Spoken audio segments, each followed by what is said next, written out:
neste domingo, vamos estudar a parábola do bom samaritano.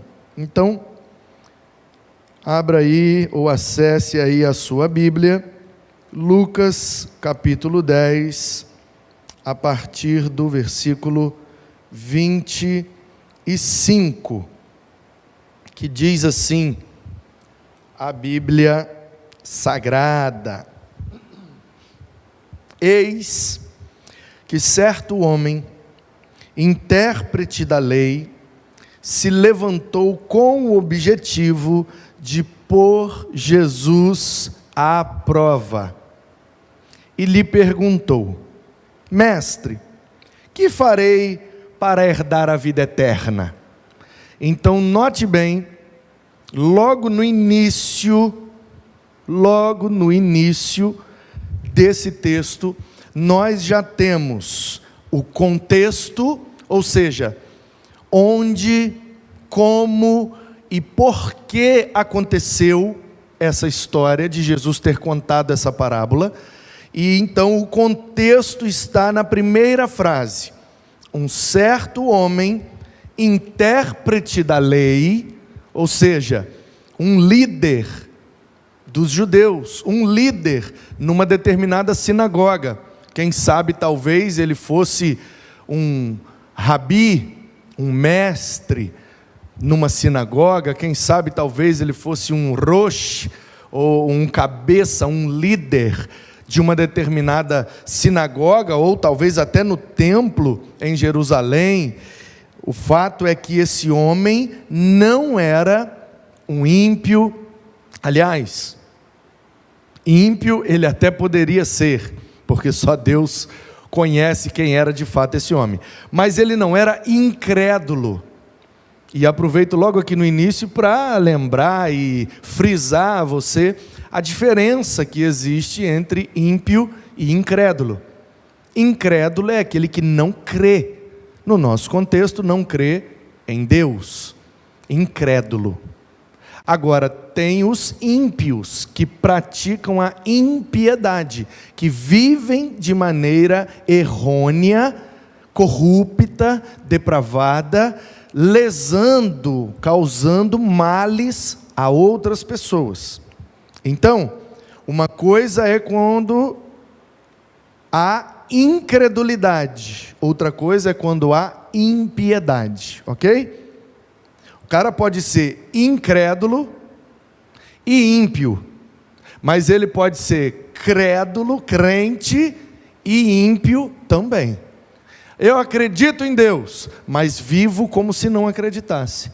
Vivo como se Deus não existisse, porque essas coisas que eu faço, parece até que Deus nem está vendo, né? Então, ok? Muito cuidado.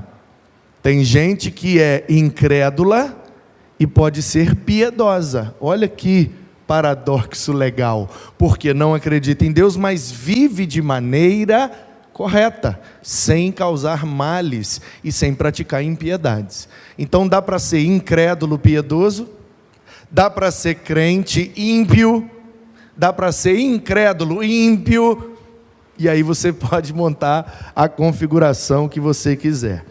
Então, voltando para cá, esse certo homem, que nós não sabemos o nome, não sabemos quem era, não sabemos a função, o ofício, mas o texto dá já uma dica aqui no início, que ele era intérprete da lei, ou seja, não é um leigo, não é uma pessoa comum, era uma pessoa que tinha acesso às Escrituras e tinha acesso às interpretações das Escrituras.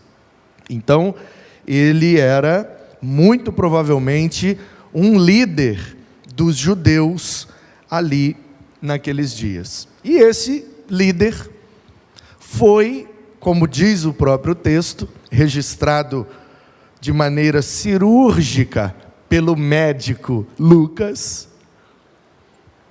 O texto diz que este homem tinha um objetivo, e o objetivo dele era colocar Jesus à prova. Deixa eu ver se esse cara conhece a lei. Deixa eu ver se esse cara conhece as Escrituras. Porque ele anda por aí reinterpretando a lei de Moisés, ele diz em alto e bom som para todos ouvirem: ouviste o que foi dito, ou seja, Moisés dizia para não matar. Eu, porém, vos digo, se você sentir mal, se você desejar mal, se você no seu coração ignorar uma pessoa, você está assassinando essa pessoa no seu coração. É assassinato, é morte, é pecado do mesmo jeito. Jesus pegou a lei de Moisés e deu um up, um plus, e levou a coisa para o ambiente espiritual, não só para o ambiente físico. Ele dizia: ouviste o que foi dito? Se você pegar a mulher do outro, ou a mulher que não é a sua, é adultério. Aí Jesus dizia: mas eu, porém, vos digo, se você desejar a mulher que não é a sua, é adultério do mesmo jeito. Olha como é que Jesus subiu o nível do negócio.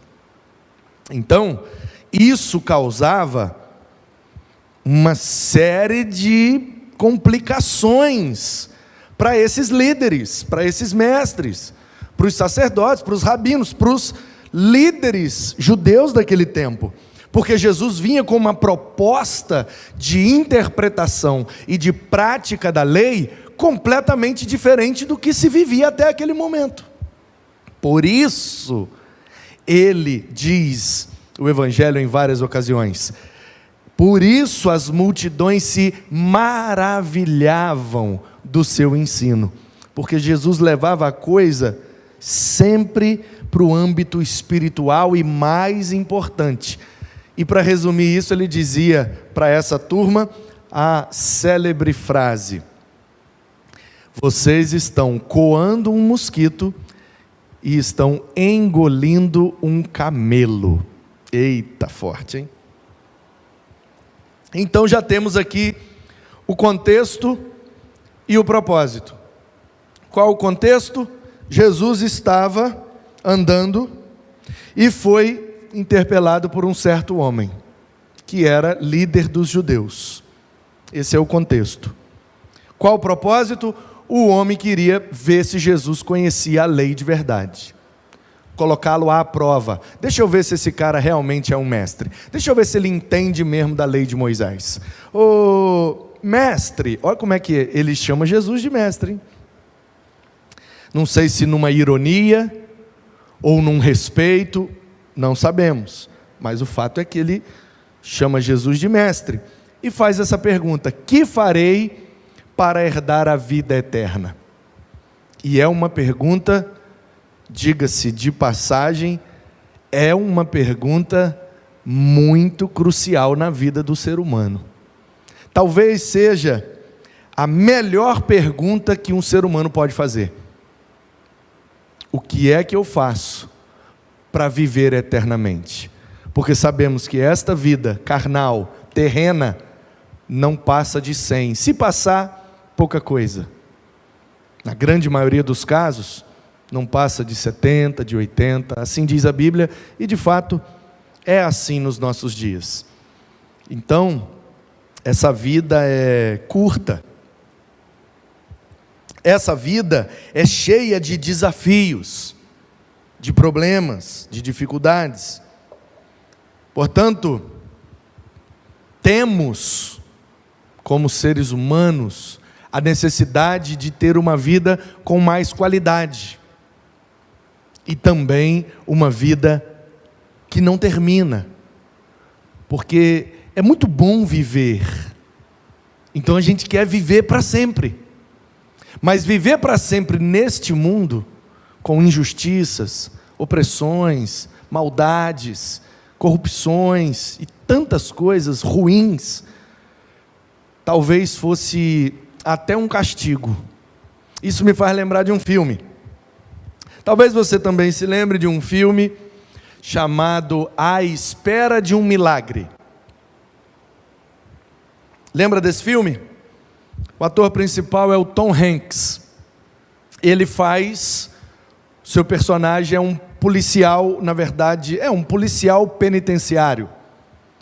ele trabalha numa prisão perpétua, onde os prisioneiros não podem sair dali e só vão sair de dentro da cela para caminhar 1 milha verde, porque o chão acho que era pintado de verde. Se eu não me engano, o nome do filme em inglês é The Green Mile, a milha verde. Ou seja, quando o prisioneiro saía de sua cela e ia andando por aquele corredor que dava mais ou menos 1 milha, até chegar na cadeira elétrica, onde era morto, pena de morte. E aí, para quem não assistiu o filme, não vou dar muito spoiler, para quem não assistiu, assista, é um filmaço. E aí tem um prisioneiro, preto, grande, mesmo, fortão, e eu esqueci o nome do ator que faz brilhantemente o personagem, e ele é preso, acusado de violentar, se eu não me engano, 2 meninas, crianças. E ele então vive ali naquela prisão algumas situações, e o filme acontece nesse contexto. E aquele homem grandão, ele é meio que secundário na trama, mas em um determinado momento ele passa a ser até uma espécie de personagem principal. Ele tem um dom, e o dom dele é curar pessoas, e o filme ilustra isso de algumas formas, mas enfim, ele tem o dom de curar. E se eu não me engano, o chefe daquela cadeia está muito doente, ou a esposa dele estava muito doente, uma coisa assim, e eles então dão um jeito de tirar aquele homem, levar lá na casa, e ele meio que ora, bota a mão e faz assim com a boca, e saem uns negócios, meio que ele, é como se ele meio que sugasse a doença da pessoa. Eles, Hollywood, gente? Toda aquela coisa. Mas o fato é, e o que está acontecendo é que ele é usado para curar pessoas. E aí, chega um momento em que acontece lá uma rebelião e tal, e eu sei que o Tom Hanks, que é o personagem principal, um guarda, acontece alguma coisa com ele. Eu não vou dar muito spoiler, quero que você assista o filme. Se você já assistiu, reassista o filme, ele é muito interessante, muito bom. Aí esse homem que tem o dom de curar, ele acontece alguma coisa com o Tom Hanks, e ele precisa curar o Tom Hanks, e ele cura o Tom Hanks, e logo depois ele é sacrificado, morto, pena de morte, morre na cadeira elétrica. E acontece uma coisa muito interessante no filme, e aí não tem jeito de eu não dar spoiler agora.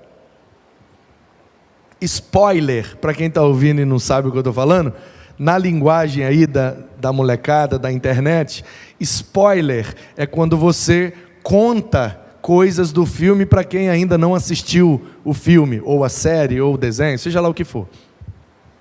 Então, o que acontece?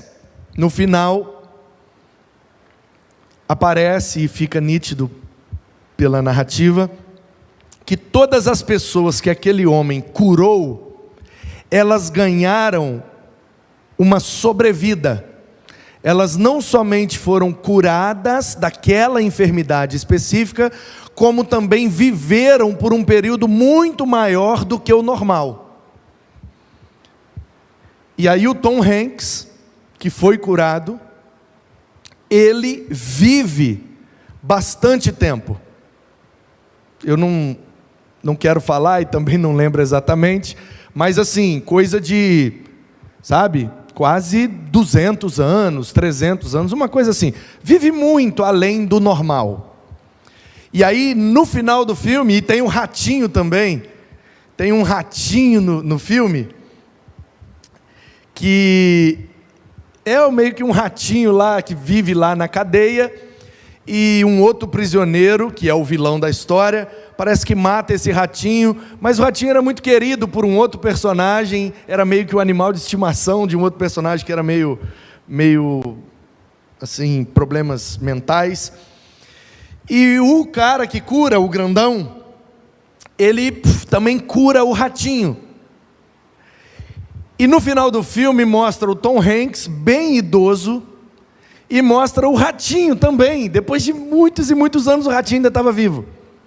E a cena é o seguinte: o Tom Hanks em casa e o ratinho morre. Depois de muitos e muitos anos, o ratinho morre. Senhor Pringles, Mingles, não lembro o nome do ratinho. E aí o Tom Hanks, ao ver o ratinho morrendo, ele percebe: olha, a gente vive bastante, mas uma hora morre. E aí a grande reflexão do filme se dá no final, nessa cena com o Tom Hanks, em que ele percebe o seguinte: foi muito bom para mim ter sido curado, como eu fui, mas não está sendo muito bom para mim viver esse tempo todo.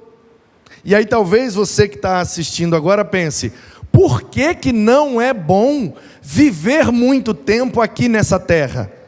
Claro que deve ser muito bom, é assim que a gente pensa, né?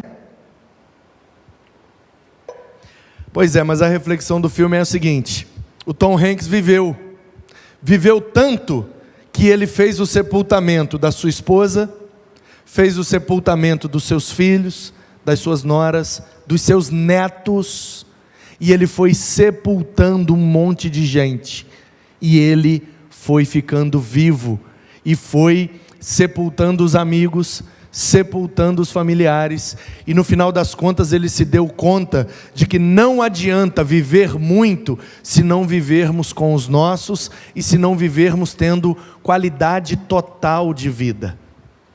Essa é a grande reflexão do filme. Portanto, voltando aqui para a pergunta, essa é a pergunta de milhões, essa é a gíria da internet agora, né? De milhões, fulano é o cara de milhões. Tem coisas que são de centavos, que são, né, ruins, e tem coisas que são de milhões, são muito boas. Então essa é a pergunta de milhões, que vale milhões. O que eu faço para viver eternamente? Não aqui neste mundo corrompido, mas num lugar onde não haverá choro, não haverá lágrimas, não haverá enfermidades, não haverá sepultamentos, não haverão partidas, divisões, dissensões, brigas, corrupções. Será plena perfeição. O que é que a gente faz para alcançar isso? Essa é a pergunta de milhões, e é a pergunta que o cara fez para Jesus. Que pergunta boa! Mestre, que farei para herdar a vida eterna? Então Jesus devolveu a ele uma outra pergunta. Jesus é maravilhoso, Jesus mas é muito bom, Jesus. O cara faz uma pergunta, Jesus responde com outra pergunta. O que é que está escrito na lei? Como você a entende? Você não é um intérprete da lei? Você não é um pleno conhecedor das Escrituras? Você não está me colocando à prova para ver se eu conheço mesmo? Então fala para mim, professor. O que é que você entende do que está escrito na lei? Aí ele respondeu, aí já era, né? Aí mordeu a isca. E ele respondeu: ame o Senhor seu Deus de todo o seu coração, de toda a sua alma, com todas as suas forças e todo o seu entendimento, e ame o próximo como a você mesmo. Então Jesus disse: você respondeu corretamente, faça isso e viverá. Mas ele, querendo justificar-se, aí ele já percebeu: dei mole.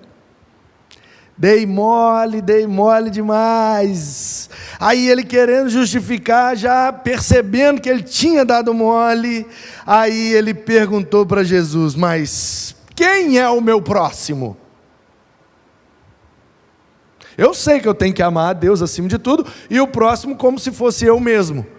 O próximo. Aí ele tipo assim: vou tentar sair aqui por um atalho para ver se eu passo menos vergonha.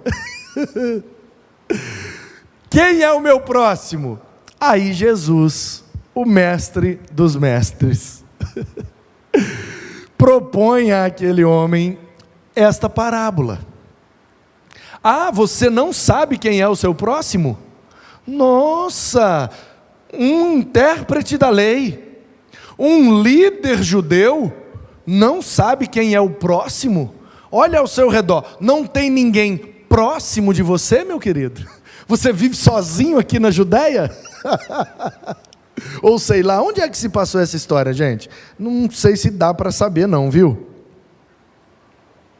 Mas me parece que é em Jerusalém sim, porque esse tipo de questionamento geralmente acontecia lá. E logo depois eles seguiram viagem e passaram em Betânia. Então me parece que é porque toda vez que eles saíam de Jerusalém para ir para Galiléia, eles passavam em Betânia. Me parece. Talvez está me faltando alguma informação específica aqui, mas me parece que é isso. É porque o Evangelho de Mateus, Marcos e Lucas, eles não seguem necessariamente, uma ordem cronológica dos fatos. Então, às vezes, de um versículo para o outro, de uma passagem para outra, Jesus uma hora está na Galiléia, daqui a pouco ele já está em Jerusalém. Não é aquele cronos certinho que dá para a gente entender exatamente onde Jesus estava naquele momento, a menos que o texto seja claro e diga onde ele estava. Por enquanto, não sei se dá para afirmar categoricamente. Eu imagino que estava em Jerusalém e depois passou em Betânia e voltando para Galiléia, porque ele fez algumas dessas viagens.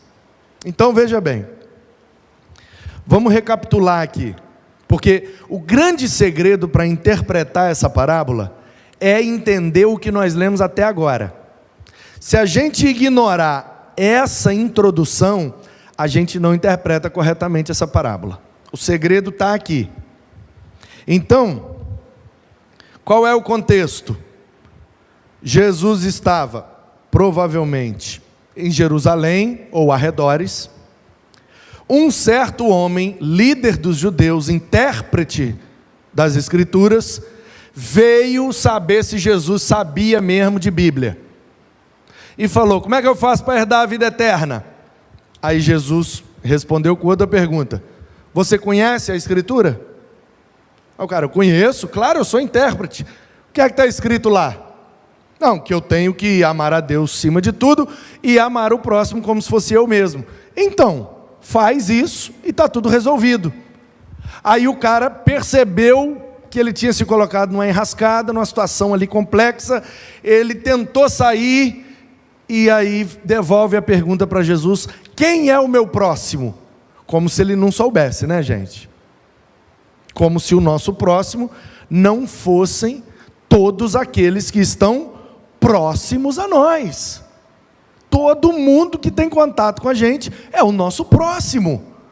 Ué, acho que até uma criança sabe isso, Então, com essa, será que isso era realmente uma dúvida do cara? Ou ele estava querendo jogar uma pegadinha para Jesus? Ou ele estava fazendo de bobo? Mas quem é meu próximo? O que você acha? Comenta aí. Tem uma turma aqui participando online: Jéssica, Esther, Leci, turma boa. Você que está aí no chat pelo celular, comenta aí, o que é que você acha? Você acha que essa pergunta dele foi uma pergunta de verdade? Ele realmente tinha essa dúvida: eu não sei quem é meu próximo? Ou foi uma de João sem braço? Não, quem é meu próximo? Mas é lógico que ele sabia. O que é que você acha? Ele sabia quem era o próximo ou não? Era uma dúvida genuína ou ele estava querendo botar mais uma pegadinha para Jesus? Comenta aí, o que é que você acha?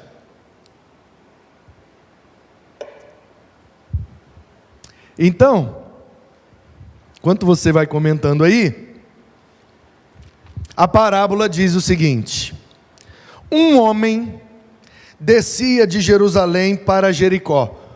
Por que descia? Porque Jerusalém fica no alto do morro, gente. Se fosse aqui no Espírito Santo, Jerusalém seria assim, ó, Domingos Martins, Pedra Azul, Venda Nova, Ibatiba, cidades que ficam no alto. E aí, quando você vai dessas cidades para uma outra cidade que fica no baixo, você desce, certo? Não necessariamente você está descendo de norte para o sul, igual quem desce de Domingos Martins, ou de Pedra Azul, da região aqui das montanhas. Lá é região sul. Quem vem de Domingos Martins para Vila Velha, está indo do sul para o norte. No mapa, está subindo. Mas na altitude, está descendo, né? Então está vindo de lá para cá, está descendo a serra para chegar aqui embaixo. Jerusalém ficava no morro, Jericó ficava embaixo, por isso que é descendo. E ele caiu nas mãos de alguns ladrões. Estes, depois de lhe tirar a roupa e lhe causar muitos ferimentos, retiraram-se, deixando-o semi-morto. O cara está descendo de Jerusalém, indo para Jericó, e aquilo ali era uma rota comercial, muita gente vinha e ia e tal, para ir a Jerusalém, para voltar de Jerusalém, para ir adorar, para voltar de um culto, para vender uma coisa, para entregar uma mercadoria, aquilo ali era uma rota comum.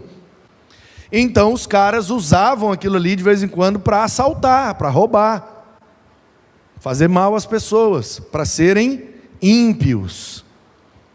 E aí, aquele homem estava descendo, foi assaltado, roubaram tudo nele, bateram nele, deixaram ele lá ferido, quase morto. Aí o homem está ouvindo Jesus, né? Ele está, onde é que esse cara vai chegar? Qual é a dúvida do cara? Como que ele vive eternamente? Jesus respondeu: você conhece a lei? Então pratica. O que é que Jesus estava querendo dizer? Ninguém consegue cumprir toda a lei para ser salvo pela lei. Ninguém consegue obedecer aquilo tudo. Essa é a questão. Aí o homem então, para dar uma de, o pessoal está respondendo aqui, que ele sabia sim. Claro que ele sabia quem era o próximo. O homem é o intérprete da lei, ele não é nenhum bobo não. Então, ele quer saber quem é o próximo. Então, qual é o propósito da parábola? Responder a esta pergunta. Que pergunta? Quem é o meu próximo? A quem eu devo fazer o bem? A quem eu devo amar? Como Deus me ama? Essa é a pergunta. E a parábola é para responder essa pergunta. Eu sei que ao longo de 2000 anos de igreja, quase 2000 anos, 1970 anos mais ou menos, que isso aqui foi escrito, ao longo desses quase 1970 anos, eu sei que muita gente já interpretou isso aqui de várias formas. Interpretações alegóricas, e o povo às vezes viaja na maionese, mas a gente precisa ficar preso aqui para entender o texto. Qual é o propósito de Jesus ter contado essa parábola? Responder à pergunta. E que pergunta? Quem é o meu próximo? Ok? Começando com essa percepção, a gente tem muito mais facilidade de compreender a parábola. Então o homem estava descendo de Jerusalém, foi assaltado, ficou quase morto.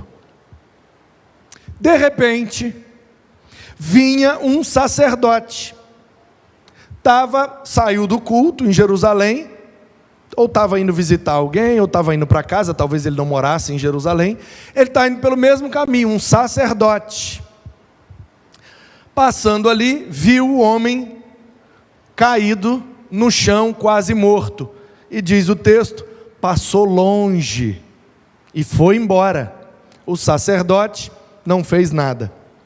De igual modo vinha um levita. Olha só, gente.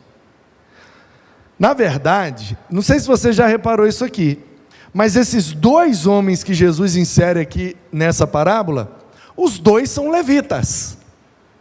Porque para ser sacerdote, tinha que ser da tribo de Levi, certo? Ok? Nem todo levita é sacerdote, mas todo sacerdote é levita, ou pelo menos deveria ser. É porque nos dias de Jesus, meu querido, o Império Romano queria saber era do dinheiro. Então qualquer pessoa que oferecesse dinheiro podia ocupar os cargos lá e está tudo certo. E existiam, diz o contexto dos evangelhos, existiam alguns homens que ocupavam algumas funções sem ter o direito de ocupá-las, mas por interesse ou político ou financeiro. Será que Jesus está querendo dar uma catucada aqui? Não sei. Mas do mesmo jeito vinha um levita. Os dois são levitas, ou das duas uma. Ou o primeiro sacerdote não era um levita de fato, ele comprou o ministério, né? Pegou o ministério sem ter o direito. Você conhece alguém assim? Que quer o ministério, mas não foi chamado por Deus, não foi escolhido por Deus, não foi separado por Deus. Deus não promove nada para que ele vá ao ministério, ele faz tudo na força do braço. Conhece gente assim? Eita! Assim não funciona, né, gente? A gente sabe que não funciona. Então, ou Jesus está querendo dar uma cutucada nessa ferida, ou não. Um cara era levita e foi ser sacerdote, porque não é obrigado, sendo levita, tem que ser sacerdote. Não, para ser sacerdote, pela lei, é obrigado a ser levita. Mas você podia ser só levita, sem ser sacerdote. E geralmente os levitas ajudavam nas coisas do templo. Não necessariamente ajudavam no culto, prestando o culto como sacerdotes. Mas às vezes ajudavam em outras coisas.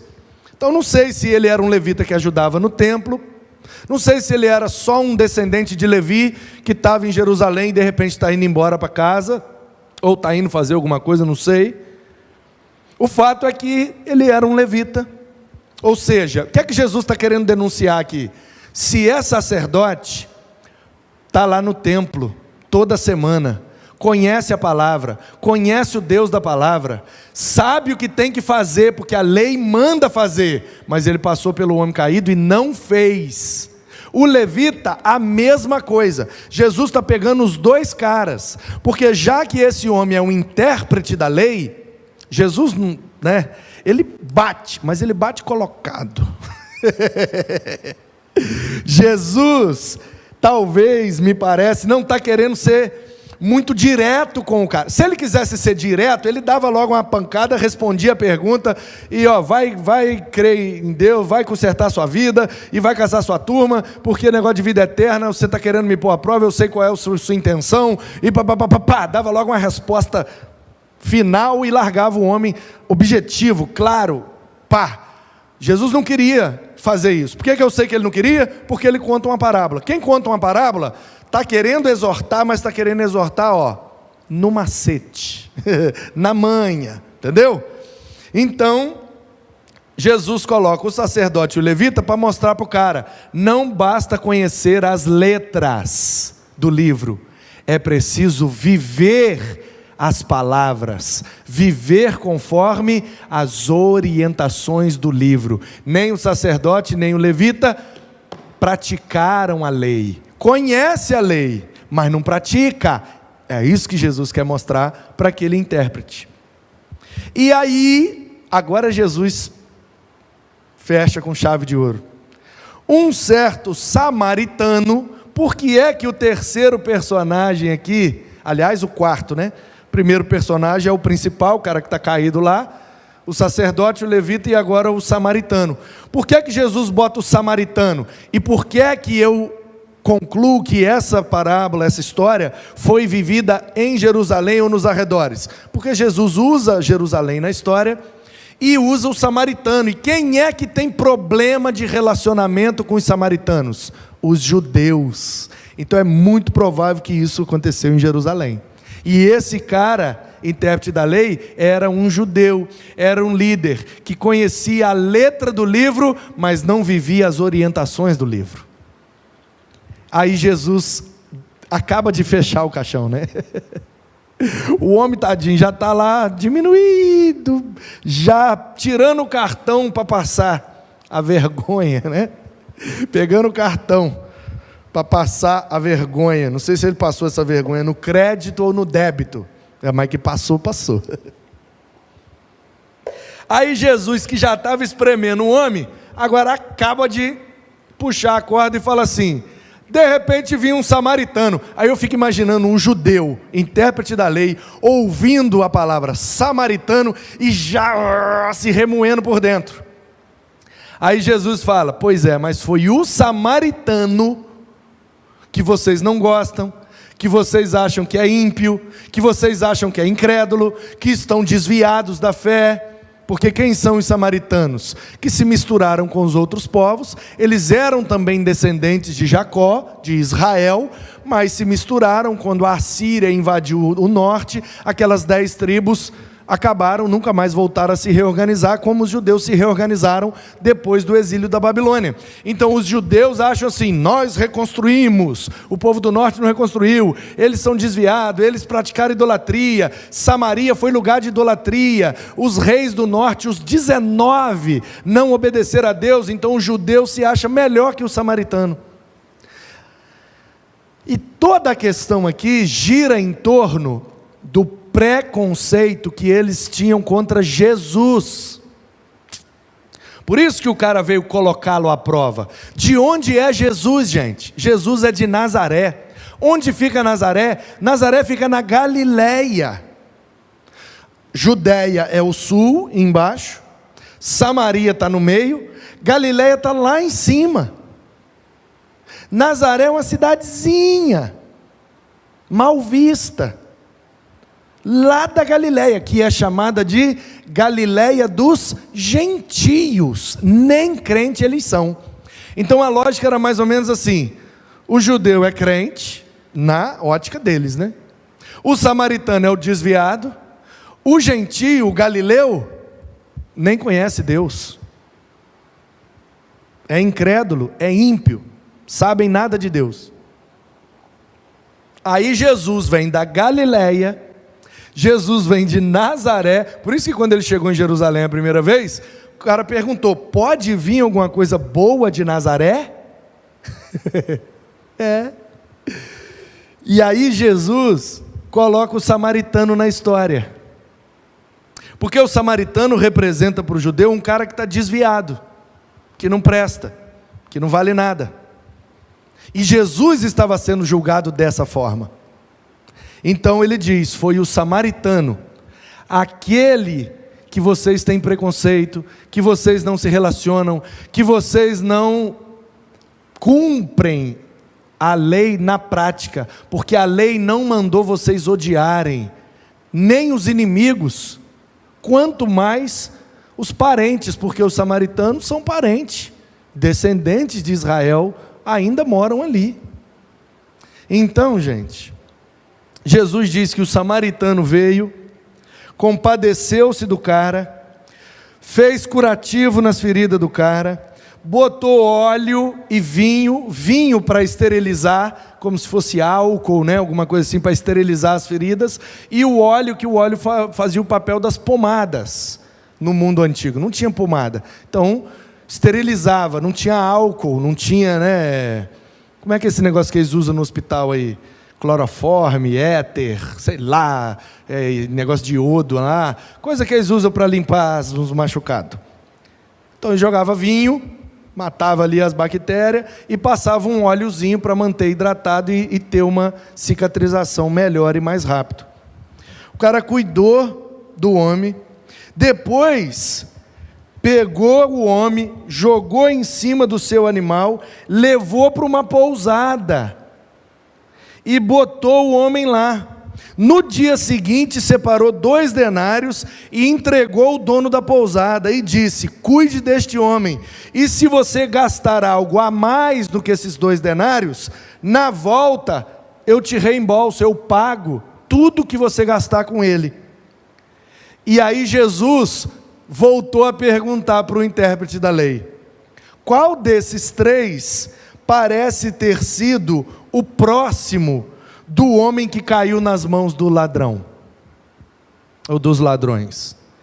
Qual pareceu ser o próximo do cara caído na estrada? O sacerdote que não fez nada, o levita que não fez nada, ou o samaritano que ajudou e cuidou do cara e pagou as despesas do cara? Qual dos três é o próximo daquele cara? A resposta é óbvia: o próximo é o samaritano. O que é que Jesus está querendo dizer para eles? Eu sou da Galileia, mas eu também sou próximo de vocês, porque eu estou aqui com vocês, e eu preciso amar vocês, porque vocês são meus próximos, e vocês precisam me amar, porque eu também sou próximo de vocês. E o intérprete da lei respondeu: aquele que usou de misericórdia. Aí Jesus encerrou o assunto: então vá e faça o mesmo. Acabou a história. O que é que você aprendeu dessa história aqui? O contexto é um cara querendo ver se Jesus realmente conhecia a lei de Moisés. O propósito da parábola era responder à pergunta do homem: quem é o meu próximo? O homem concluiu depois da parábola: o próximo é todo aquele que se faz próximo de mim. Todos os que estão próximo a mim são meus próximos. Então eu preciso amar a Deus e amar todos os que me rodeiam, todos os que estão próximos de mim. E Jesus demonstrou com isso que não adianta conhecer e ser intérprete das Escrituras. É necessário praticar as orientações. Essas são as lições que eu vejo nessa parábola. Se você tem aí mais lições, coloque nos comentários para enriquecer a nossa aula.